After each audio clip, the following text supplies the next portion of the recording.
napakalaking parcel at dali-dali ko nga tinawag si Bebo para tulungan nga ako magbukas. Ang nga rin siyang alam kung ano nga ang laman neto, pero parang nagkaroon siya ng idea nung tumakbo ko sa harapan niya. Naksyuta. Hindi pa nga ready yung pambayad ko. Ilang araw lang naman, dumating na agad tong in-order kong treadmill. Tama kayo ng rinig, umorder lang naman ako ng treadmill sa online shop. Pabor naman mo kay Bebo para wala na daw akong lusot sa pag-exercise ko araw-araw. Ay, naksyuta. Malapit na kasi ang Boracay trip namin. Ready na nga lahat ng susuotin. Ang katawan na lang talaga ang hindi. At least, kahit walang umaalog sa harapan ko, kumakaldag naman ang tiyan ko.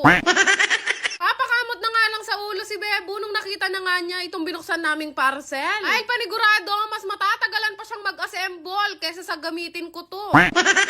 Matagal na rin kasi ako nagre-request sa kanya ng treadmill. Panay siya pabukas ng pabukas. Ano naman ang ginawa ko? Ako na lang ang umorder sa online para wala nang kawala. Paano hindi ako liligaya nung dumating to? Siya nagbayad ng 10,000. Naksyuta. Inabot nga rin siguro kami ng 1 oras sa pag-assemble pa lang nitong treadmill na nabili ko. Feeling ko naman mo, worth it naman yung 10,000 na pagbili ko dito. Kasi kapag sa mall nga kami tumingin, 30,000 yung mga ganitong size. Pero ganun pa man, malalaan pa rin kung hanggang kailan ko to gagamitin. Na-assemble at naitayo ko na nga to, abe tinawag ko na syempre yung ka-gym body ko na si Crystal Vlogs. Bago nga kami mag-umpisang magtatakbo at maglokohan dalawa, naglinis muna kami dito at inalis muna namin yung mga pinagkalatan. Araw na rin kasi namin pinaplano ni Crystal ang tumakbo sa umaga, kaya lang 3:00 na kami ng hapon nagigising, nuko. Unbox ko na nga rin sa kanya yung mga dumbbell na binili namin, loko. Siyempre, weight check muna tayo para sa day 1 ko sa pagtakbo. Diyos ko, nahiya ka pa, hindi pa sinagad ng 57. Pero naman si Crystal Vlogs, maliit lang yan, pero malapit na palang mag 60 kilos. Leto nga ako ng gamit, meron pa akong pang jumping rope. Ay, sabi ko nga sa inyo, lahat ng nakakalakas kumain, pinagbibili ko. Naksyuta. Nagbo-voice over nga ako at tinitingnan ko yung sarili ko ngayon. Ay, Diyos ko, mga pakailina ako mo. Pero in fairness naman sa akin, inabot ako ng 1 oras sa pag-exercise. Ewan ko na lang talaga kung di pa matunaw yung inihaw na liempo na lunch namin kanina. Habang nagtatatakbo kasi ako dyan, ang inaalala ko yung mga extra small na swimsuit na mga pinag-o-order ko. Feeling ko naman, malayo-layo na yung natakbo ko na yun, kaya namahinga na rin kaming dalawa ni Cristel. Ay, Diyos ko, yung kasama ko, nakakailang takbo pa lang, nagtitimbang na naman. Pero ayun nga, nung matapos namin lokohin yung sarili namin, nagpasama ako saglit sa kanya na magpunta nga sa O-Save kasi nautusan ako ni Bebo. Polo shirt na nga lang ako ng biglaan kasi malapit lang naman to sa amin. Siyempre, yung mga pinagbibili ko, yung mga nakakapayat kagaya ng pansit canton. Ana kasing ka-stock dun sa mini pantry namin, pati sa banggera nga namin. Pero hindi nyo napansin, hindi na ako sa 7-Eleven nag-grocery ngayon. Naksyuta.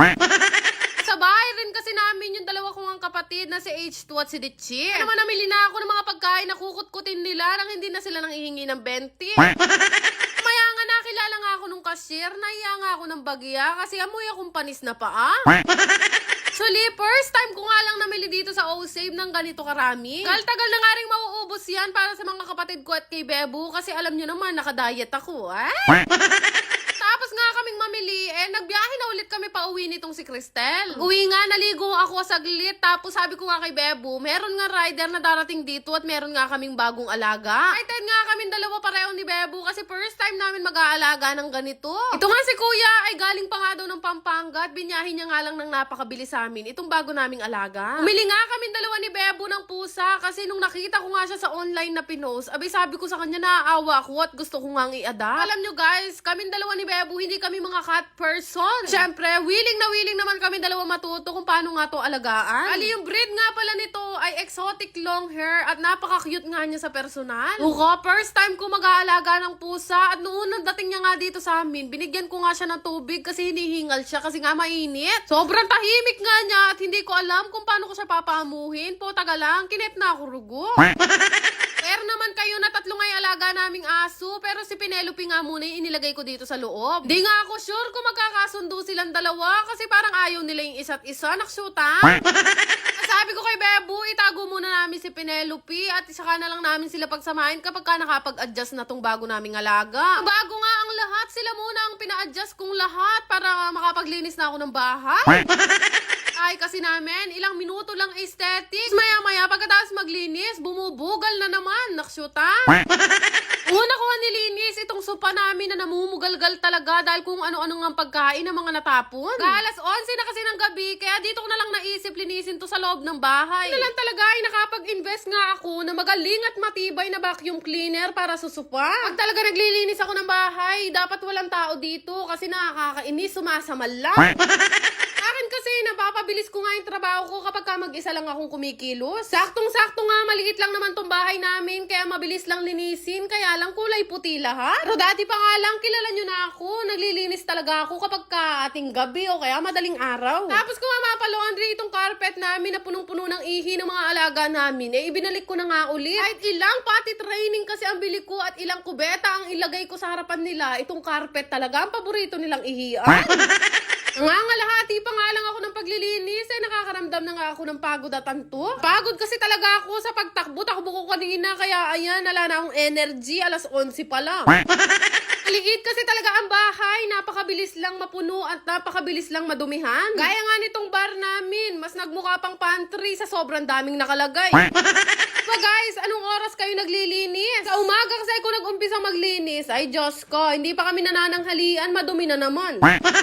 Ilang oras na nga rin ako naglilinis at nagkakakadkad dito sa amin. Buti naman umaliwalas na. Feeling ko naglalagkit na naman ako. Naisipan ko na naman maligo. Kasi ako makakatulog kapag ganun ako kapekat. Katapos ko nga maligo, nag-skincare na ako gamit nga itong Beauty Derm.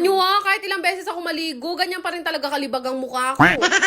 Kahit talaga nang nagamit kong toner, itong Beauty Derm ang pinaka the best. Tingnan nyo naman after nyan, yung pag-glowing effect niya. Kasi nyo nga, ilang buwan na rin talaga akong hindi tinitigyawat kahit halos araw-araw ako nagme-makeup. Regular set yung gamit ko ngayon at meron nga yan 3 cream. Abe, hindi naman kayo mahihirapan kasi may bilang yan. Night cream 1, 2, 3.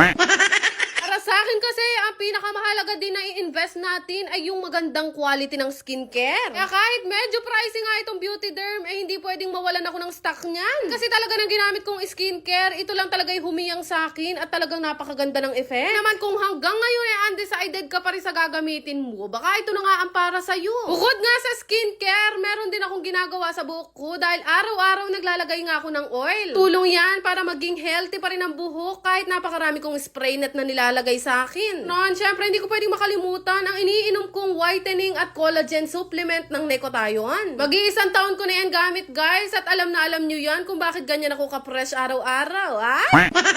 Tapos nga noon, dumaretso na ako dito sa kwarto at bago talaga ako matulog, naglalagay ako ng polvo. Alang yung polvo ngayon, bakit ganyan? Pwede nang gawing bilo-bilo. Siyempre, hindi ko pwedeng makalimutan ang presya ng Mystery Scents. Kahit saan ginagamit ko yan, ultimo sa pagtulog ko, kailangan mabango ako. Check ko yan bago gamitin at kinabukasan kapag natutulog lang ako, naaamoy ko pa yan sa akin. Na gustong-gusto ko na yung amoy nito, pero mas in-improve pa nila kaya nakaka-addict gamitin. Pagkatapos nga noon, ay dumiretso nga ako dito sa kama at nakita ko nga tong pusa at si Bebu. Hari kami naiisip na pangalan kasi sobrang mahiyain niya. O kaya ruguan pwedeng pangalan sa kanya, yung makakaisip, bibigyan ko talaga ng 1,000. Naksyutan. Yan lang naman. Salamat! Gusto ko lang i-share sa inyo itong pinaglilibangan ko ang laro na Masaya Game. Siyempre, ito po ay bawal sa mga bata at paalala lang, ito ay libangan lang. Para makagawa ka nga ng account dito, kailangan mo lang naman mag-register gamit ang iyong phone number, mag-create ng password, ilagay ang verification code at mag-confirm. Referral ID naman ay makikita mo nga sa comment section. Napakagaling nga kasi may pa-daily bonus talaga sila araw-araw. Ganun lang kadali, magkakaroon ka na nga ng account dito sa Masaya Game at napakarami nga pwedeng pagpili ang laro dito. Siyempre, bago ka makapaglaro, ay kakailanganin mo muna nga mag-cash in gamit nga ang inyong mga GCash account number. 100 pesos nga ang minimum, 30,000 naman ang maximum. After nga nun ay makakalaro na nga kayo at gaya nga nito, nilaro ko nga itong Golden Emperor na palagi ko nga nilalaro. Tutuwa ako dito kasi napakadali niya lang talagang laruin tapos ang laki talaga ng napapanalunan ko. Kakatuwa lang kasi kapag ka naiinip ako at wala talaga akong magawa, ito nga yung ginagawa kong libangan. Ay tingnan nyo naman, papindot-pindot lang ako, nananalo na ako ng malaki gaya nito. Siyempre, palagi kong ginagawa kapag ganito nakalaki yung napapanalunan ko, wini-withdraw ko na nga yan. Sobrang dali lang naman din mag-withdraw, ilalagay mo lang naman kung ilan yung amount na gusto mong withdrawin at siyempre ang GCash account number mo. Kaya kung gusto nyo rin subukan, ilalagay ko na lang ang link sa comment section.